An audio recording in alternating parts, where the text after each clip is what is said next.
Hey guys, Chris over at Acevacuums here in Leesburg, Virginia. Today we're going to talk about central vacs. As you guys know, we do service calls and we do repairs on all different types of vacuum shampooers.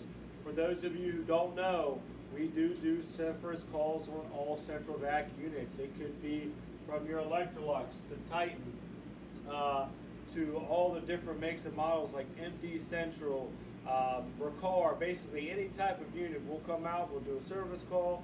You set up a good date and time that's good for you. We'll come out, we'll service the unit, inspect the unit, check for anything that's out of the ordinary.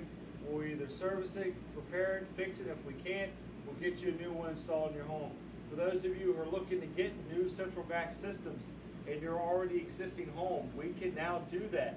If you have a new home and that doesn't already have the pre-existing pipings, all the inlets, things like that, give us a call. We'll come out, we'll do an inspection of your home, we'll check everything out, see how many inlets you need, what type of unit that you want, as well as what type of power head that you're going to need, whether it be a non-electric, whether it be electric or a non-electric power head. We have all different types of power heads that will fit for your home, whether you have a lot of carpet or a lot of hardwood floors.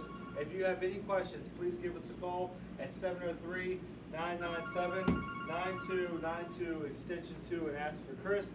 Check us out on TikTok, Instagram, Facebook, as well as YouTube. Thank you guys and have a great day.